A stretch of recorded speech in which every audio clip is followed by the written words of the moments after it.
Olá, estudantes do 7º ano, tudo bem? Neste vídeo vamos falar sobre a estrutura do relevo e características dos agentes modeladores do relevo. Então, pensando nisso, nós temos perguntinhas ali. Onde você mora? É plano ou é cheio de morros? Que características tem a área, a região, o local onde você mora? Você já observou isso? Porque há diferenças na forma da superfície de um lugar para o outro? Por que não é tudo igual? Ou é tudo plano, ou tudo cheio de morros? Porque existem essas diferenças. Então, pensando nisso, analisamos que as diferenças estão ligadas à estrutura geológica. E aí, pensando na estrutura geológica especificamente do Brasil, o que nós vamos ter de estrutura que vai definir esse formato do relevo brasileiro? Então, nós vamos ter ali os escudos cristalinos e as bacias sedimentares.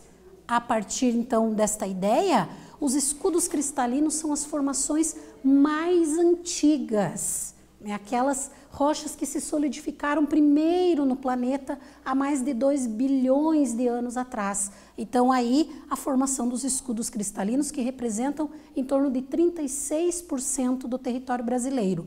E aí nós temos as bacias sedimentares. Então o relevo é desgastado, a parte dos escudos, as partes mais altas, e é depositado nas áreas mais baixas, formando o que a gente chama de bacias sedimentares, bacias de depósito de sedimentos, áreas de depósitos de sedimentos, essa estrutura. Quem faz esse desgaste são os agentes modeladores do relevo, que estão divididos em agentes internos e agentes externos. Os agentes internos são vulcanismo, tectonismo e abalos sísmicos. Esses três, então, fazem o relevo surgir, aumentar de tamanho, né?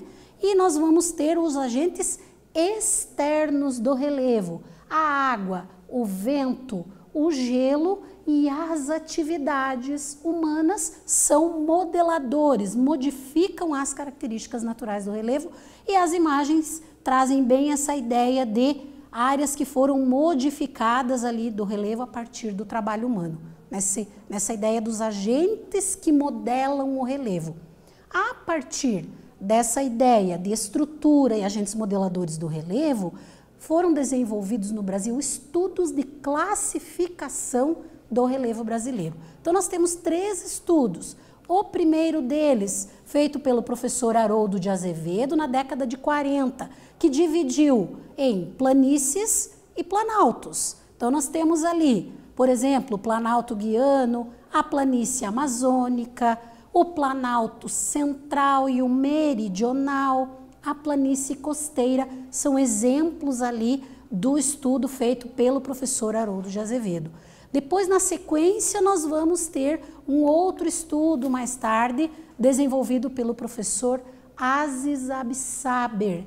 Ele classifica ainda com planaltos e planícies também, mas um pouco mais detalhado. Ele usa o estudo anterior como base e desenvolve um pouco mais. Por exemplo, ali onde era só Planalto Central, nós vamos ter subdivisões em Planalto do Maranhão, Piauí, Planalto Nordestino.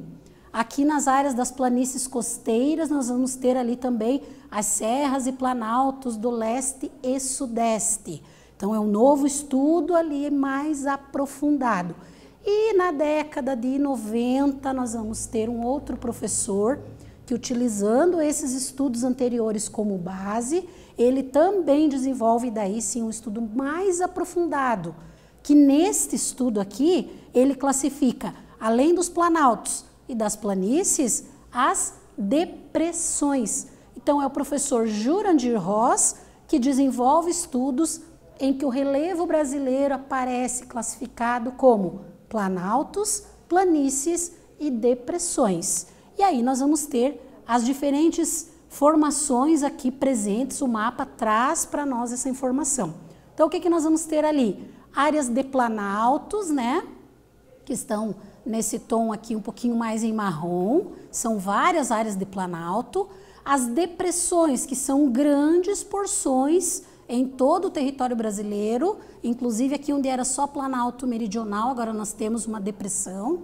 E aí nós vamos ter as áreas de planícies, planície do Pantanal, planície do Araguaia, planície do Amazonas e a planície costeira, fechando a ideia ali de classificação do relevo brasileiro.